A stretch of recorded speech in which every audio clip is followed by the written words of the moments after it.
오늘 하나님 말씀은 미가서 6장 6절부터 8절까지입니다. 기도갑니다. 내가 무엇을 가지고 여호와 앞에 나가며 높으신 하나님께 경배할까? 내가 번제물 1년 된 송아지를 가지고 그 앞에 나갈까? 여호와께서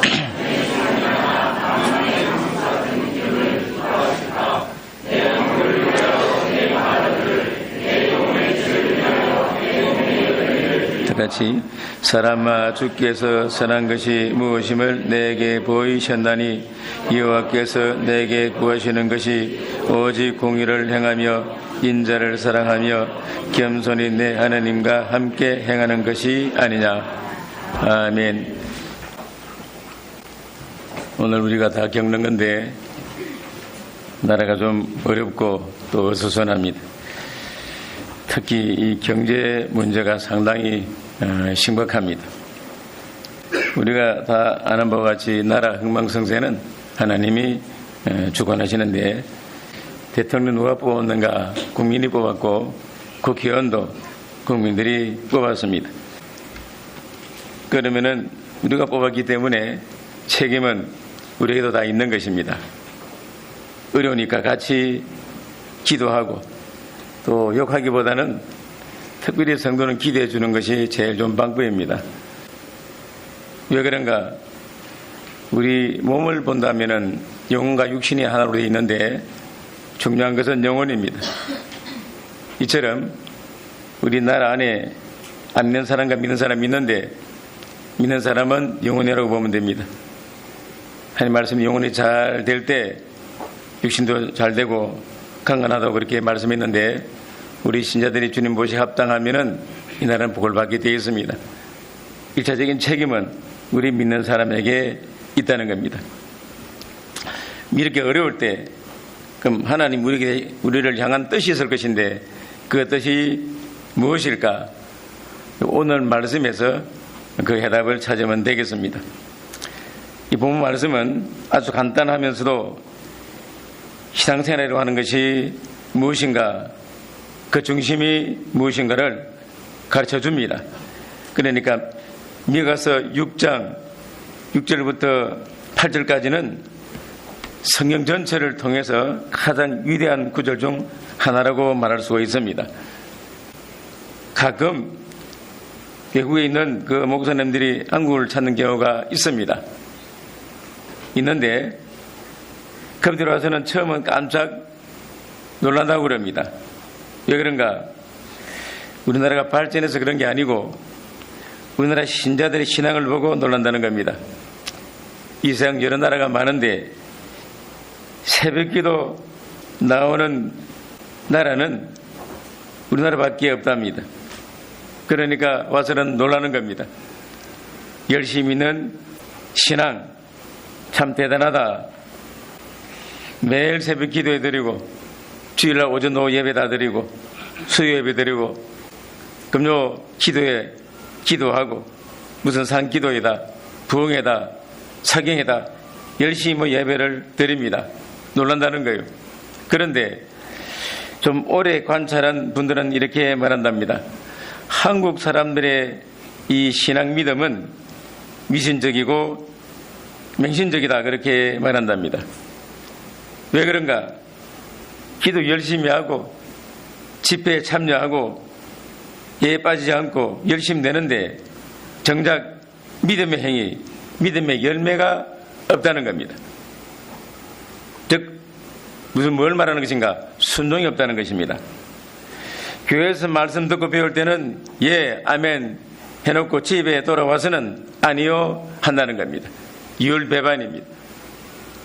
예배 드릴 때는 뜨겁게 찬송하고 또 통성으로 부르짖기도 하고 만들 때 아멘 하고 잘합니다. 집에 돌아와서는 하나님 없는 듯이 생활을 한다는 겁니다. 그런데 이 외국 사람들은 열심히 있는 것 같지만은 생활로 돌아가서는 자기가 그리스도임을 나타내고 말씀대로 살려고 한다는 겁니다. 자 보시면 이게 다른 거예요. 우리는 교회에서 다 맞추고 마는 것입니다. 끝이에요 그냥. 들어가면은 전혀 말씀이 생각나지 않습니다. 그러고는 내 뜻대로 사는 것입니다. 그래 전혀 영향을 못 준다는 것입니다. 힘이 없다는 것입니다. 신앙이라고 하는 것은 하나님과 우리 인간과의 구체적인 관계를 말합니다. 쉽게 말하면 부모와 자녀의 관계가 같다고 말할 수 있습니다. 그 기초는 뭔가 하나님 말씀 통해서 하나님 사랑을 믿고 받아들이는 데에서 시작이 되는 겁니다. 그러면은 교회에 나오는 사람이 교인인가요? 아닙니다. 교회에 나온다고 교인이 아니라는 것입니다. 누가 교인인가? 하나님 말씀을 듣는 사람이 교인입니다. 성경을 하나님 말씀으로 듣는 사람이 교인이에요. 들을 줄 아는 사람이 교인이라고 하는 겁니다. 와서 앉고 예배 드리고 말씀 들어도 말씀이 없다 하면 교인이 아닌 것입니다. 제 생활에 영향을 못 준다는 것입니다. 하나님은 우리 인간을 사랑하십니다. 또 우리는 그것 알고 하나님을 사랑합니다. 그리고 하나님과 우리 관계가 더욱 깊어지고 계속되려면 먼저 하나님의 뜻을 이해를 하도록 해야 됩니다. 절대적으로 필요한 것입니다. 나를 향한 하나님의 뜻이 무엇인가 절대적으로 필요한 것입니다. 그렇기 때문에 우리가 말씀을 배우는 것도 바로 여기에 있는 겁니다. 만약 우리가 하나님과 하나님 뜻을 모르고 믿는다면 그건 미신이요 맹신입니다. 무엇이 뭔지도 모르고 믿는 겁니다. 그런 신앙을 자기중심적 신앙이라고도 말합니다. 즉 자기 자신을 위해 신앙 가지는 것이고 소원성취해서 교회 다닌다고 하는 것입니다. 이런 믿음은 우상 숭배나 다를 바가 없습니다. 왜냐? 많은 우상 숭배하는 사람들의 의견을 한데 다 모아서 그들의 소원이 뭔가 물어본다면 당신 왜 믿는 거요? 하고 물어본다면 그들은 한마디로 말한다면 소원성취라고 말할 것입니다. 소원성취. 그렇지 않으면 자기 믿을 이유가 없는 것입니다. 소원성취. 왜 그렇게 정성 들여 절합니까? 또 기도합니까? 되게 그럽니다. 소원성취하기 위해서 그렇게 한다고 그렇게 말합니다. 솔직히 말해요. 그런데 몇 년 동안 교회 다니면서 아직도 소원성취만을 목적으로 다닌다면 이런 자세는 하나님을 믿는 그리스도의 자세가 아니라고 하는 것입니다. 이건 미신적이요 우상을 섬기는 바로 자세인 겁니다.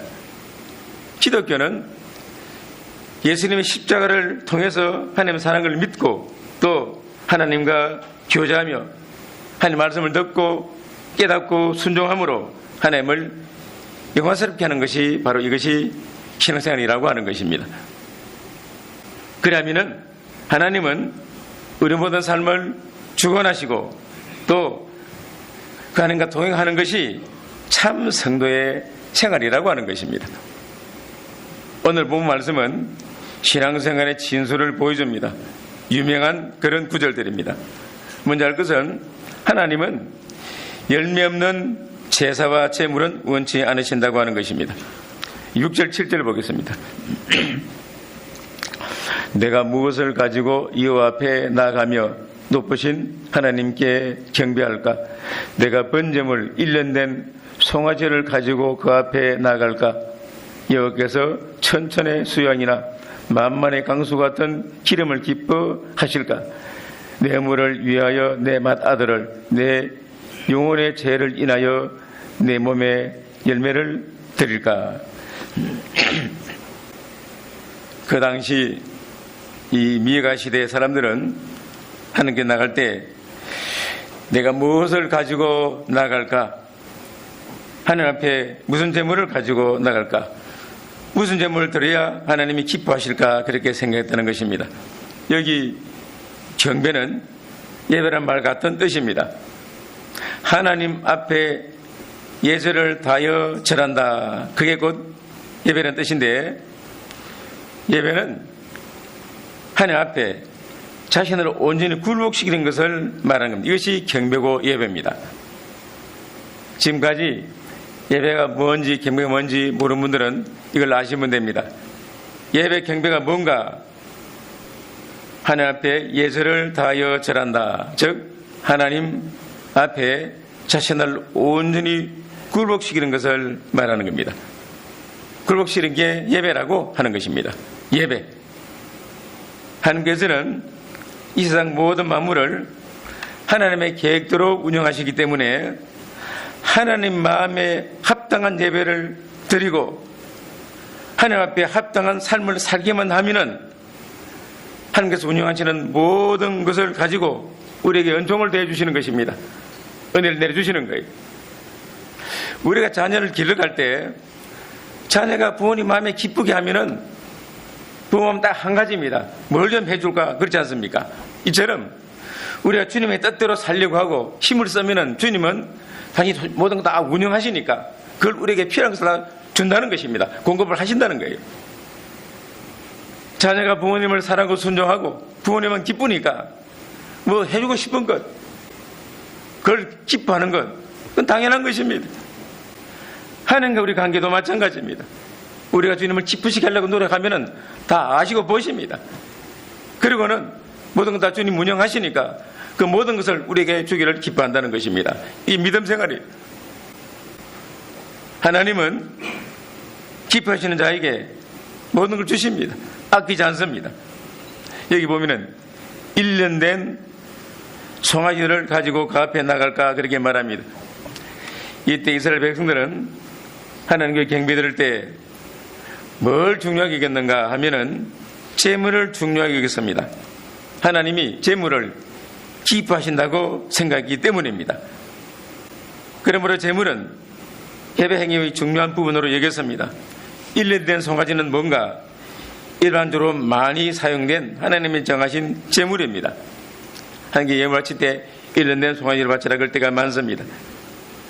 여기 보면은 천천의 수양, 만만의 강수 같은 기름 그러니까 노는데 천천의 수양이나 만만의 강수 같은 기름은 뭔가? 천천의 수양은 수많은 재물을 말하는 겁니다.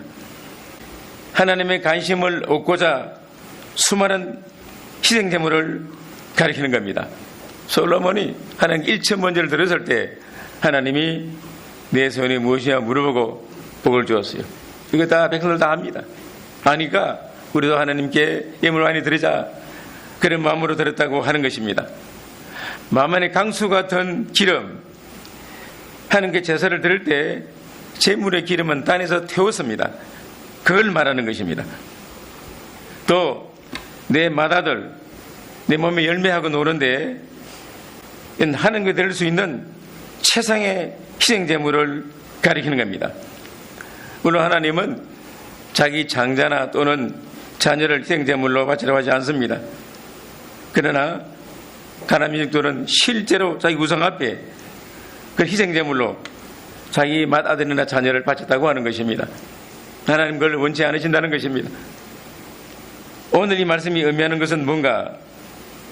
하나님이 정하신 제물이나 또는 수천의 수영이나 수만의 강수 같은 기름과 제물, 맏아들 또는 몸의 열매를 하나님께 드린다 할지라도 그들의 마음과 생활이 하나님 뜻을 쫓아 열매맺는 생활을 하지 않는다면 그 바치는 것은 흐레요 의식적인 행위밖에 되지 않는다는 것입니다. 뭘 말하는가 하면은 이런 제물보다 신앙의 열매를 맺으러 하는 것이 하나님의 뜻이라고 하는 것입니다. 그걸 더 기이 보신다는 것입니다. 그런데 제물도 안 드리고 열매도 없다. 아무도 안 드리는 것입니다. 하는 게 없는 것입니다. 우리가 하나님께 드리는 연보, 헌금, 제물은 하나님으로부터 받은 은혜와 사랑에 대한 감사의 열매입니다. 이걸 믿음으로 드릴 때 주님이 기뻐하신다고 말씀했고 복을 주신다고 말씀을 했습니다. 빌립보서 4장 18절 19절에도 이것은 하나님께서 기쁘게 받으실 향기로운 제물이라고 말씀했고 그분의 풍성함을 따라 너희 모든 필요를 채우실 것이라고 말씀을 했기 때문입니다. 우리가 주님께 예물 드리는 건 기뻐 받으십니다. 그보다 원하시는 게 뭔가? 우리 헌신 순종을 말하는 것입니다. 그게 있어야 주님과 나 사이 관계가 제대로 맺어지는 것이고 믿음의 열매가 맺히는 것이고 신앙의 진보가 있는 것이고 가치된 삶이 된다는 것입니다. 하나님 우리에게 열매를 요구하는 것입니다. 근데 신앙의 열매가 뭔가 그걸 물으시는 것입니다. 너희에게 건강을 주고 일하게 하고 시간을 주고 먹고 마신 거 주는 것 뭔가 딱 한 가지입니다. 신앙의 열매가 있는 것 그걸 보신다고 하는 것입니다. 그게 재물이고 주님 가장 기뻐하시는 예물이라고 하는 것입니다. 그럼 우리가 살아올 때 한 주 살아올 때 주님께 뭘 드리는가 한번 생각해 보십시오. 신앙 열매가 있는 것인가 그걸 찾아야 되는 것입니다. 하나님은 재물보다 원하시는 게 뭔가 행위의 열매입니다. 이스라엘 백성들이 드리는 제사가 종류가 5가지입니다. 잘 아실 것입니다. 번제, 속죄제, 속건제, 화목제, 소제 그렇게 되는 건데 첫째가 뭔가 바로 번제입니다. 번제는 그 제물을 죽여서 피 흘리고 쪼개가지고 불 다 태워버리는 건데 이게 뭔가 번제는 헌신을 말하는 것입니다. 즉 구원받은 하나님 백성이 드리는 제사로서 헌신이 첫째, 번제가 첫째입니다. 번제는 하나님 앞에 내 몸을 드립니다, 순종하겠습니다 하는 마음으로 번제를 드리는 것입니다. 하나님께서 이스라엘 백성들로 하여금 소나 양, 염소로 제물을 바치게 하는 목적이 뭔가 그 바침을 통해서 회개와 순종과 참된 신을 가지게 하시려고 그 상징한 표로 번제를 드리라고 하는 것입니다. 소제를 드리라고 하는 것입니다. 그런데 번제 드리고 끝 하는 게 아니고 번제 드릴 때 내가 몸을 드리고 순종하라는 그런 의미에서 표상으로 제물을 드리는 거예요. 그런데 이 사람들은 주님의 제물을 좋아할 것이라고 막 제물만 드리는 것입니다. 많이 드리면 좋아하겠지 하고 많이 드리면서도 행위가 없는 것입니다. 하나님을 싫어한다 하신다고 하는 것입니다. 하나님이 제물이 없어요? 물질이 다 주님 것인데 물질이 필요하겠습니까? 하나님은 순종 없는 제사를 원치 않고 순종 없는 제물 원하지 않는다는 것입니다. 그런데 이스라엘 백성들은 소원 성취를 위해서 뇌물로 드려지는 제사가 많았고 죄를 회개하지도 않고 죄를 많이 드림으로 자기 죄를 정당화하는 그런 삶들도 있었고 때로는 자기 자랑 위해서 제물을 많이 드리는 사람들이 많았다고 하는 것입니다. 하나님은 뭔가 부족한 분이 아닙니다. 이사야 50장 13절에 보면은 내가 황소의 고기를 먹으며 염소피를 마시겠네요 그렇게 말씀했습니다. 주님 먹고 마시는 분이 아니라는 것입니다. 오늘 우리들도 하나님께 예배 드릴 때 순종이 제사보다 낫다는 말씀 그대로 하나님을 순종하고자 하는 마음으로 예배를 드려야 이것이 마땅하고 당연하다는 것입니다. 우리가 왜 기도를 놓는 겁니까? 하나님 말씀을 순종하기 위해서 우리가 기도로 나오는 겁니다. 하나님 말씀대로 순종할 능력이 없기 때문에 순종할 힘 주시기를 기대하기 위해서 우리가 교회에서 기도하는 것입니다. 성도가 하나님 말씀 듣고 순종하려는 마음이 있다면은 새벽에도 많이 나올 겁니다. 그렇지 않습니까? 그런데 새벽에 교회나 기도할 때 내가 새벽잠 자지 않고 올라오는 정성 보시고 하나님이 복을 안 주실까 그런 생각으로 올라오면은 이건 바른 자세가 아니라는 것입니다. 아시겠습니까? 그럼 새벽기도 왜 노는 것입니까? 순종하기 위해서 기도하는 것입니다. 아시겠습니까? 이걸 안다면은 새벽에도 다 나올 겁니다. 왜냐? 순종이 안 되니까요. 우리 어떻습니까? 혹시 습관적으로 나와서 기도할 수도 있는 것이고 어떤 목적에서 기도할 수 있는 것인데 새벽기도, 기도의 모든 목적이 뭔가? 순종을 위해서 기도하는 것입니다. 능력을 위해서 기도하는 것입니다. 이 말씀 순종 잘 안 됩니다. 이건 어쩌면 좋겠습니까? 성기가 안 고쳐집니다. 어떻게 하면 좋습니까? 내 속에 미워하는 마음이 있는데 이거 안 없어지는 것입니다. 어떻게 하면 좋겠습니까? 그 위해서 기도하는 것입니다. 이게 정상이에요. 만약 성도가 말씀 듣고 그런 마음이 있다면 새벽기도 나올 것입니다. 이게 정상입니다. 사실 새벽에 가득 차 이게 정상이라고 하는 것입니다.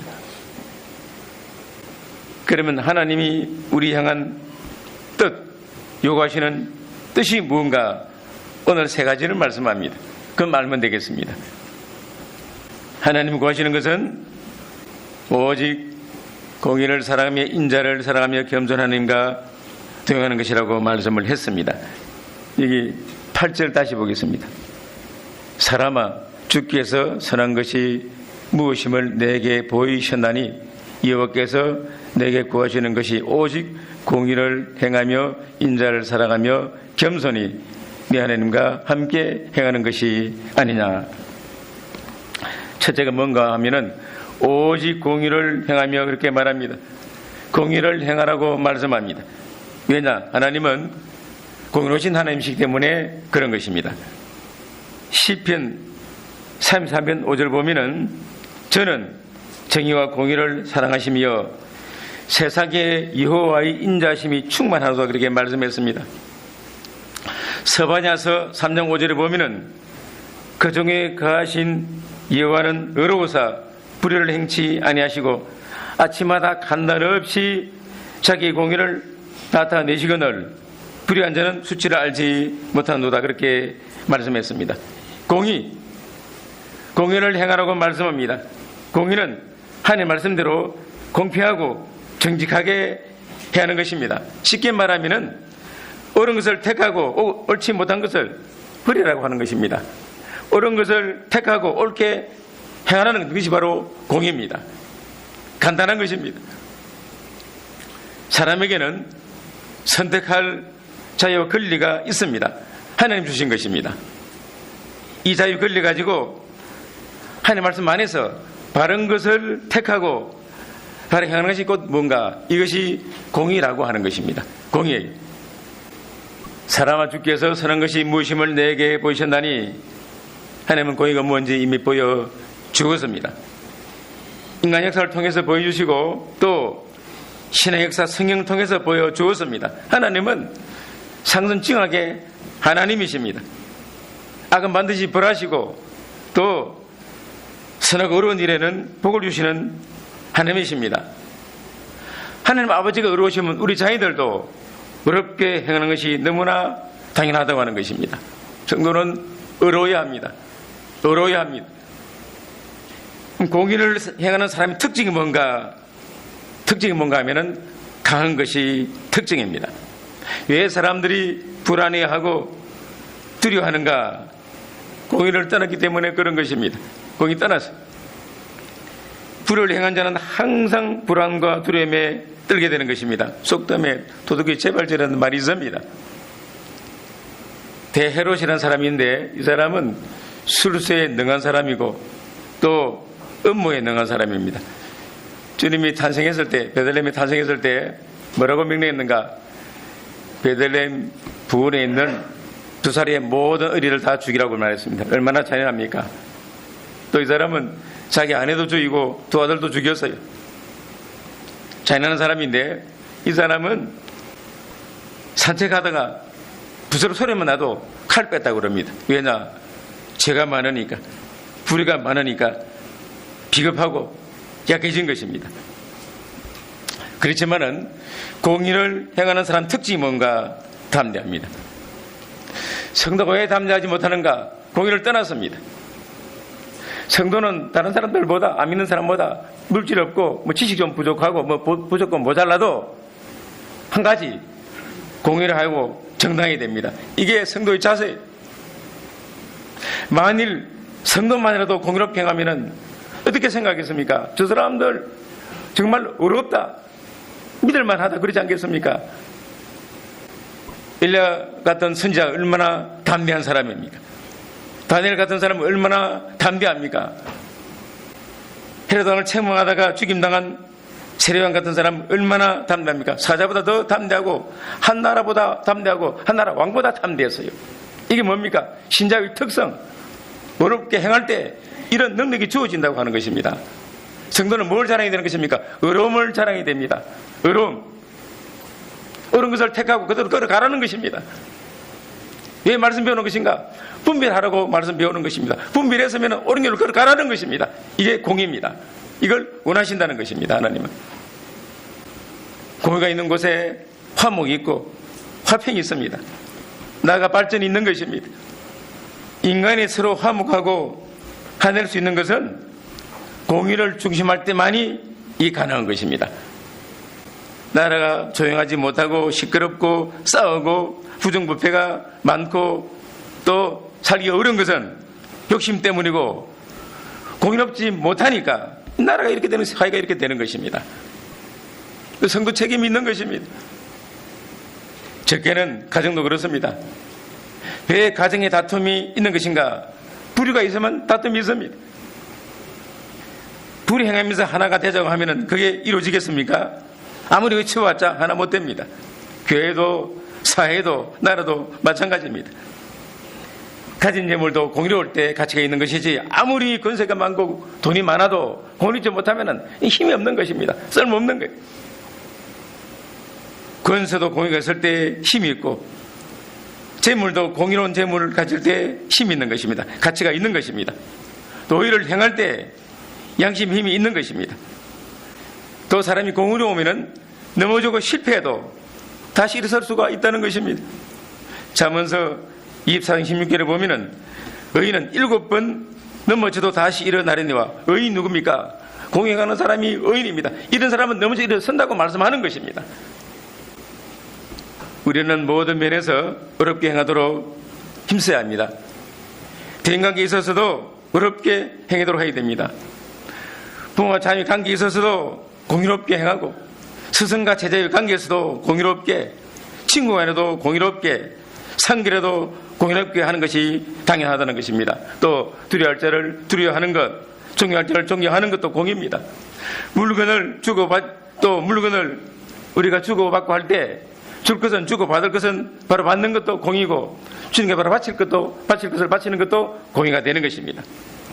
빌린 것 갚는 것도 공의입니다.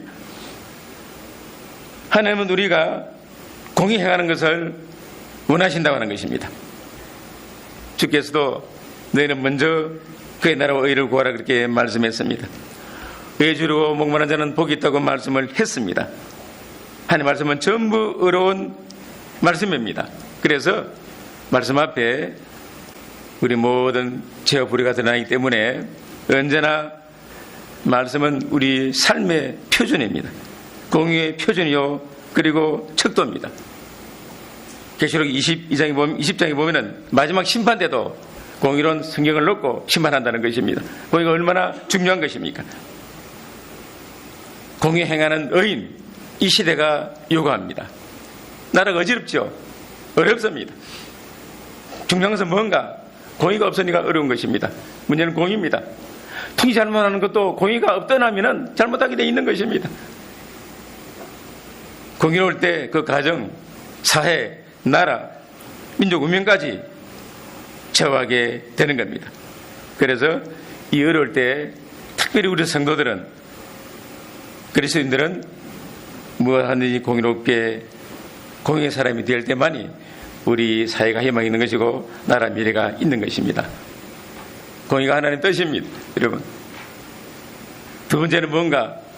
여기 인자를 사랑하며 그랬습니다. 인자를 사랑하며, 인자는 우리 잘 압니다. 긍휼히 여기는 것, 자비를 베푸는 것을 말하는 겁니다. 인자를 사랑하며, 이 말은 남을 불쌍히 여기고 긍휼히 여기라는 그런 말씀입니다. 하나님이 말씀하시는 이 사랑은 서로 주고받는 그런 사랑이 아니고 완전히 베푸는 사랑, 조건 없는 사랑을 말하는 겁니다. 인자를 사랑하며, 그런데 보통은 내가 사랑하는 만큼 나를 사랑하나, 이거 사람이 달아봅니다. 이건 사랑이 아니라는 것입니다. 여기서 말씀한 사랑이 아니라는 것입니다. 대가를 바라지 않는 조건 없는 사랑, 그 사랑을 말하는 것인데, 이건 마음은 열고 원수까지라도 사랑하는 그런 사랑을 말하는 겁니다. 이런 사랑을 하나님 우리에게 요구한다고 하는 것입니다. 인자를 사랑하며 자비를 베풀라는 것입니다. 긍휼을 베풀라는 것입니다. 모든 사람에게 그 자비를 베풀라고 말씀하시는 것입니다. 이게 인자입니다. 자, 공의를 베풀고 인자 베풀 때 싫어하는 사람이 있겠습니까? 한 사람도 없습니다. 그냥 주면 되는 것입니다. 용서하면 되는 것이고 받아주면 되는 것입니다. 이걸 못한다는 것입니다. 이걸 못해요. 마음이 얼마나 옹졸한지 그걸 못하는 것입니다. 그렇게 배웠어도 마음이 이렇게 옮겨져 있습니다. 마음이 작으니까 이거 어떻게 하겠습니까? 이거 어디서 먹겠습니까? 이 마음을 가지고. 오래 예수 믿었으면은 마음을 열어야 됩니다. 이 정도 듣고 배웠다. 배웠으면은 마음은 열어야 마땅한 것입니다. 용서하는 것입니다. 자비를 베푸는 것입니다. 주는 거 없어도 받는 것 없어도 용서하고 사랑하는 것입니다. 이게 인자입니다. 얼마나 좋은 세상이 되겠습니까? 내가 하나 줬으니까 너도 하나 줘야 안 되겠나? 그건 인자가 아닙니다. 손을 봐도 주는 것입니다. 이게 인자라고 하는 것입니다. 이기는 것입니다. 우리 한번 생각해 봐야 됩니다. 되게 조건 있는 사람, 그런 사랑을 하려고 합니다. 내가 사는 것만큼 나를 사랑하고 있나? 이건 대가 없는 사랑이 아니고 조건이 있다는 것입니다. 하나님은 우리에게 원수까지라도 사랑하라고 말씀합니다. 원수가 되어 사랑하거라. 사랑은 오래 참다고 말씀합니다. 언제나 이 인자를 가진 사람은 오래 참고 나에게 해를 준 사람이라도 사랑하고 용서하는 것입니다. 마음을 내가 여는 것입니다. 보통 사람은 죄짓고는 내 죄짓으니까 저 사람 어떻게 생각했지 대 그렇게 생각합니다. 그런데 그렇게 손에 보았어도 너그럽게 대하고 그다음에 사랑으로 대하고 그러면은 어떻게 되겠습니까? 인정해 줍니다.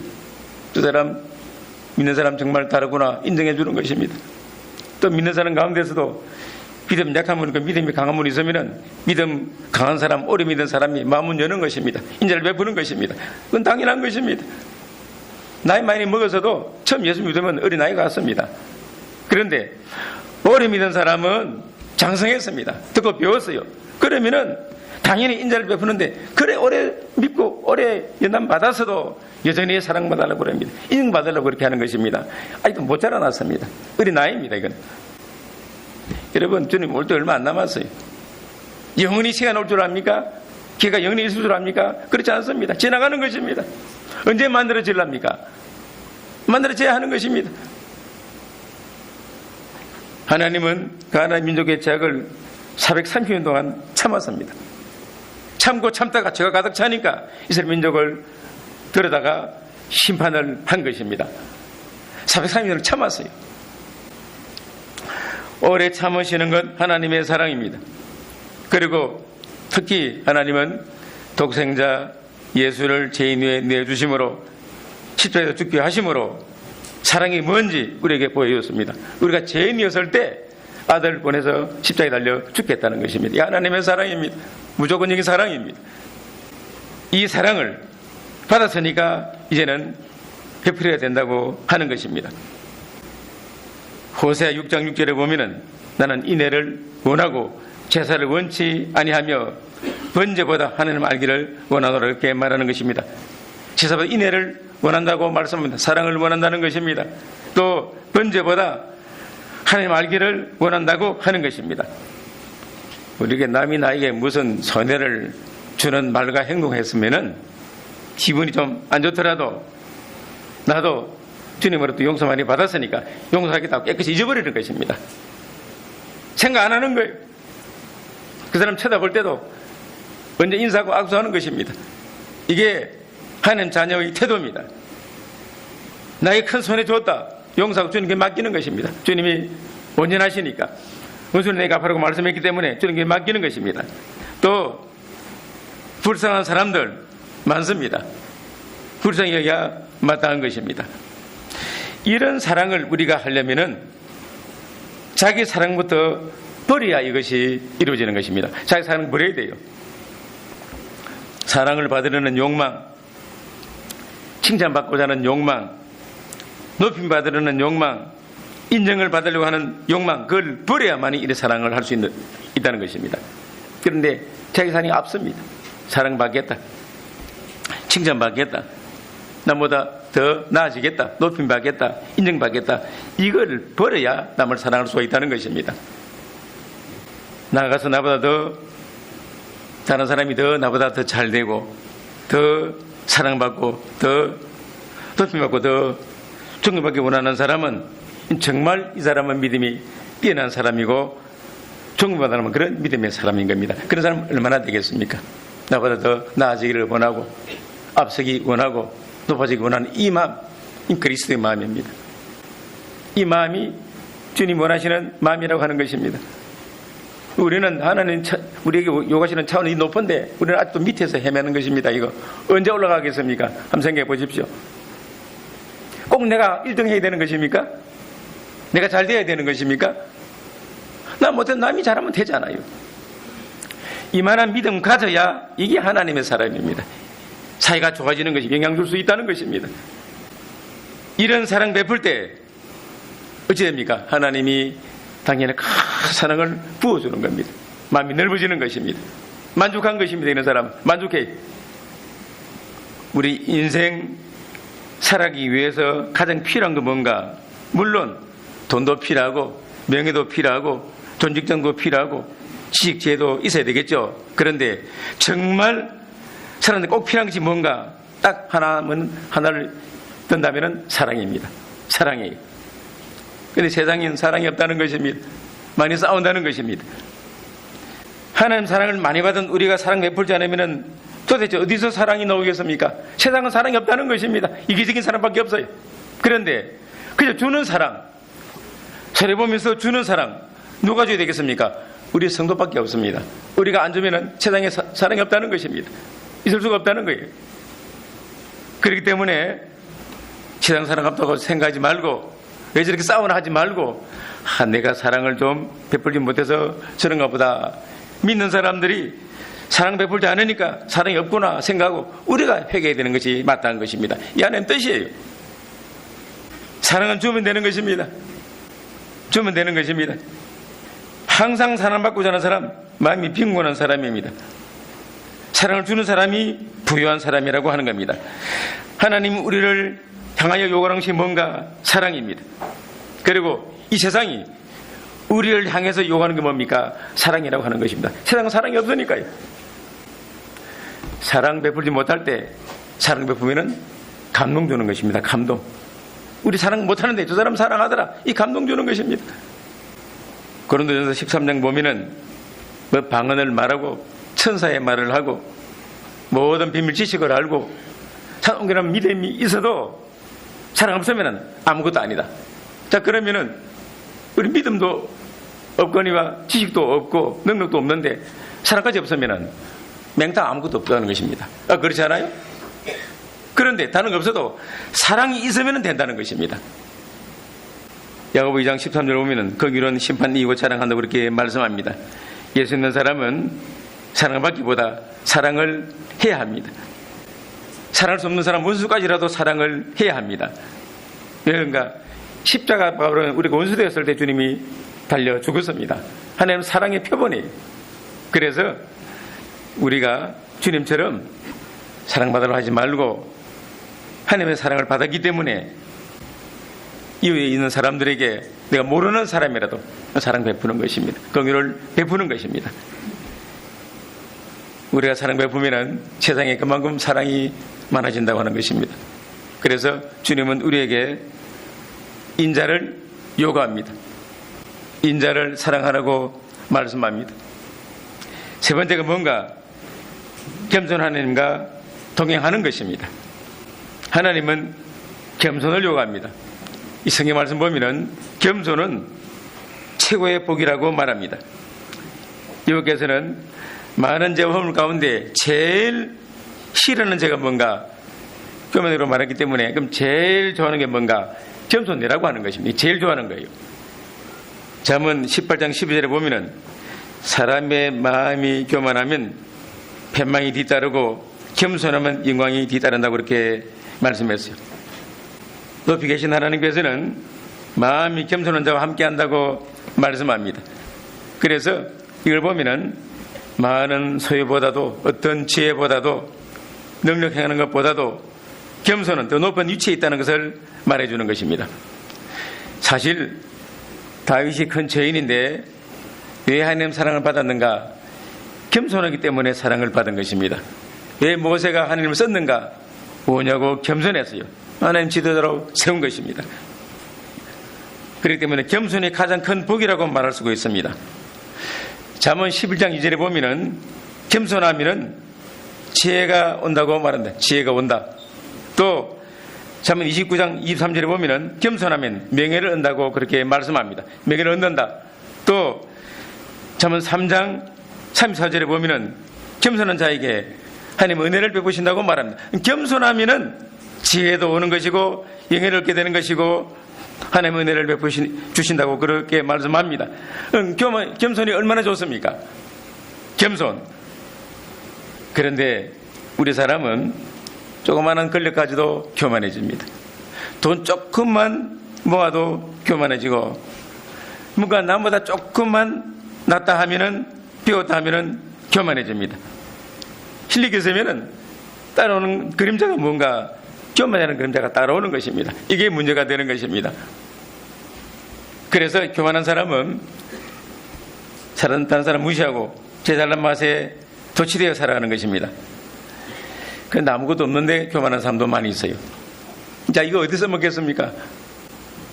하나님은 지혜 있고 신뢰 있고 또 뭔가 있다고 자랑하는 사람 수만 수천보다 주님 보시기에 합당히 자기를 낮추고 하나님을 공경하고 다른 사람을 존중하는 겸손한 사람 한 사람을 찾고 우리에게 요구한다고 하는 것입니다. 사실 지금 좀 어렵다 해도 그래도 옛날 비교해 보면은 그래도 잘 산다고 볼 수 있습니다. 이 경제라고 하는 것은 하나님 조금 봐주면은 또 돌아가게 되어 있습니다. 중요한 것은 어려우나 어렵지 않으나 늘 감사하는 생활이 중요한 것입니다. 우리나라에서 제일 처음 라디오 방송 전파한 것이 1927년이에요. 그때 처음으로 방송으로 그 라디오를 통해서 방송이 나왔어요. 처음 사람이 걸떴고는 귀신이 닿고 도망쳤답니다. 이만한 상자에서 소리가 나오니까 사람 말이 나오니까 도망쳤대요. 그때 라디오 한 대가 값이 얼마인가? 쌀 100가만입니다. 그럼 비쌌어요. 여러분 지금 집에 라디오 있어요? 아유, 요즘 라디오 없습니다. 그렇죠? TV 좋은 거 얼마나 많습니까? 라디오에서는 바보가 어디 있겠어요? 그럼 잘 사는 것입니다, 사실은. 여러분 신발 한 컬레예요? 두 컬레예요? 딱 여러분 신발 많지요? 옛날 우리 고무신 하나 신고 다니다가 떨어지면 또 떼우고 하지 않았습니까? 그건. 여기 얼마나 잘 살아요. 아무리 어렵다 힘들고 해도 옷 많지요. 신발 많지요. 없는 거 있습니까? 굶습니까? 그래서 다 살아가는 것입니다. 그런데 갈수록 감사가 없어져요. 왜 그런가? 사람이 살만해지니까 마음이 높아지는 것입니다. 감사할 수 있는 사람이 겸손한 사람입니다. 이게 복입니다. 그러니까 감사만 하는 사람이 겸손한 사람이고 은혜를 아는 사람이라고 하는 것입니다. 그래서 복을 복되게 하려면은 겸손이 필요하고 복을 보존하는데도 겸손이 필요한 것입니다. 하나님은 우리가 겸손한 것만큼 복을 주십니다. 근데 어느 때 교만해지면은 그때 복은 딱 끝나는 거예요. 이게 축복의 한계입니다. 가난할 때 겸손했는데 하나님 복을 주었어요. 나아졌습니다. 좀 더 나아지니까 교만했으면 그로 이제 끝나는 거예요. 복이 끝나는 것입니다. 그래서 겸손이 그렇게 좋은 것입니다. 겸손이 좋은 거예요. 자기 낮추는 것. 겸손한 특징이 뭔가? 늘 감사하는 생활이 겸손한 사람의 특징입니다. 그래서 사람이 은혜 받았을 때, 잘 될 때 겸손하기 힘듭니다. 그래서 훈련이 필요한 겁니다.